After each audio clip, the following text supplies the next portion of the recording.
राहुल शर्मा जी, विकास पराशर जी, आशीष कुमार शर्मा जी। महाराज जी कोटि कोटि प्रणाम। महाराज जी, हम तिलक चैनल के माध्यम से वृंदावन के संत भगवान के राम मंदिर जिसका उद्घाटन महाराज जी 22 जनवरी 2024 को होना है और प्रारंभ होने के उपलक्ष्य में आपके आशीर्वचन के आकांक्षी है। महाराज जी, राम मंदिर हम तो दास हैं, महीने के बाद स्वामी को क्या आशीष वचन दे सकते हैं? जो सर्वसमर्थ अखिल ब्रह्मांडों के स्वामी हैं, उनका घर है वो अयोध्या, और उन्हीं की प्रेरणा से ऐसा हुआ है। किसी का काहू को बस न आए, जब जो कछो सब तिहारी कृपा से। उनका इस समय ऐसा कृपा प्रसाद हुआ कि हम अपनी भावनाओं पर विजय प्राप्त कर ली और मंदिर का निर्माण प्रारंभ हो गया। नहीं, उनकी इच्छा के बिना नहीं हो सकता। ये अपने बस की बात नहीं थी। बहुत समय से पूर्व इतिहास को देख लीजिए, ये चमत्कार हो गया भगवत कृपा का कि हम सब भारतवासियों की जो हृदय की भावना थी वो साकार रूप धारण करने जा रही। हम तो दास हैं, हमारा तो जीवन ही उनके लिए, राम कहो या श्याम कहो, है तो वही ना है। आशीर्वाद तो उनका हम सब पर है। उन्हीं के आशीर्वाद से हमको ये सौभाग्य प्राप्त हुआ है। हाँ, हम सब अपनी मनोभावनाओं को शुद्ध करके अगर उनकी आज्ञा के अनुसार चलें तो वहाँ भी विराजमान होंगे और वो यहाँ भी विराजमान होंगे।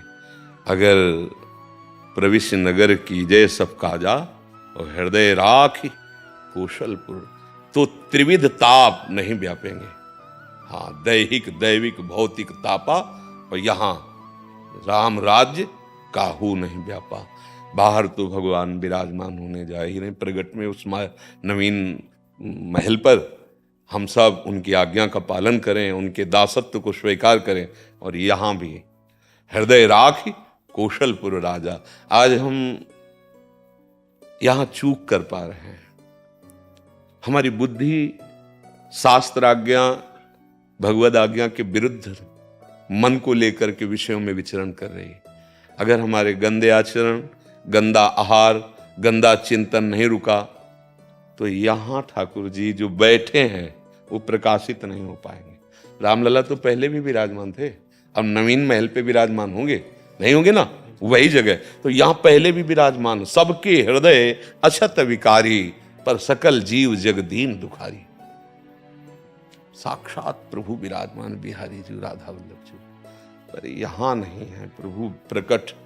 आचरण हमारे बिगड़ गए तो उनके सामने भी छाती जलती है और हम सुख का अनुभव नहीं कर पाते, और सामने सुख सिंधु विराजमान।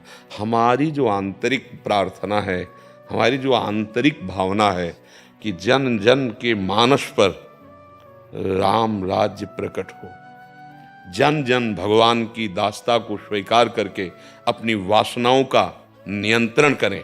जो दुर्वासनाएं ऐसे पापाचरण में ऐसे लिप्त होती जा रही, जहां कहीं भी सुख नहीं, शांति नहीं, केवल चिंता, शोक, भय और परिणाम मृत्यु।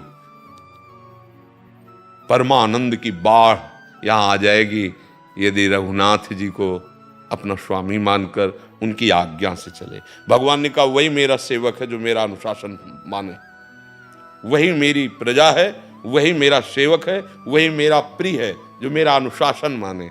अनुशासन है गीता जी, रामायण जी, भागवत जी और गुरुजनों संतों की वाणी। हमको बहुत आवश्यकता है यहाँ रघुनाथ जी को प्रकाशित करने की। भय प्रकट कृपाला दीन दयाला, यहाँ जरूरत है। जो प्रगट में है वो तो भगवान की कृपा से हो ही गया है, उनके बल से हो ही गया है। अब हम लोग उनकी आज्ञा का पालन करें और उनको स्वामी मानकर इस जीवन को सार्थक कर ले।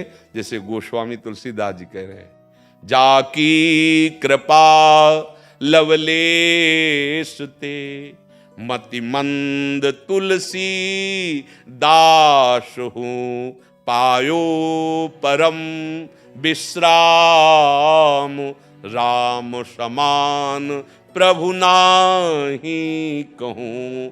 पायो परम विश्राम, यहां मेरा मन शांत है। क्यों? क्योंकि प्रभु की आज्ञा के विरुद्ध आचरण बन रहे हैं। हमारा एक ही लक्ष्य है इस समय, आगे भगवान जाने, कि हमारे वचन जहां तक आपके कान में पहुंचे, आपको भगवान की कृपा से यदि सानिध्य मिल रहा है तो आचरणों को सुधार लो और नाम जप करो, तुम परम सुखी हो जाओगे, तुम परम मंगलमय हो जाओगे। जब यहाँ ठाकुर जी प्रकाशित होते हैं ना, तो देखो गोस्वामी जी के सिय राम मैं सब जग जानी, करूं प्रणाम जोरी जुग पान। सब पापाचरण विध्वंस, न कोई हिंसा, न कोई राग, न दोष। कैसा कैसा भाव आया, सिय राम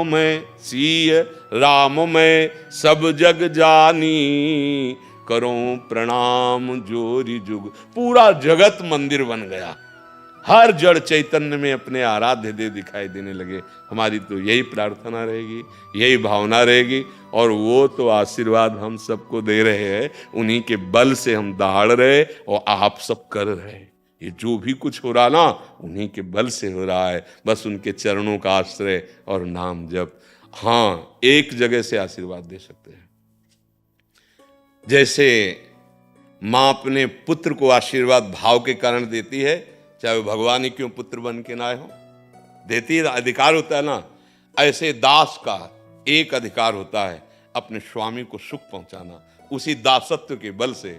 हाँ, भगवान मंगल भवन है और मंगल भवन में विराज रहे, और जो जो भी उनकी सेवा में लगे हैं उनका सबका परम मंगल करे, मंगल ही होगा। बस हमारी आंतरिक भावना है कि थोड़ा बहुत दूर भगवान को ना समझें, थोड़ा नजदीक लावें, यहाँ भी बैठा लें और वहाँ भी बैठेंगे तो हम आनंद मगन हो जाएंगे। वहाँ बैठेंगे आनंद तो होगा ही, पर हम आज्ञा का उल्लंघन करेंगे तो हम आनंद का अनुभव नहीं कर पाएंगे। भगवान की आज्ञा जो शास्त्र आज्ञा है, तस्मात् शास्त्रम प्रमाणम ते कार्या कार्यो व्यवस्थितो, इसमें हम सुखी हो जाएंगे। यही हमारी प्रार्थना है।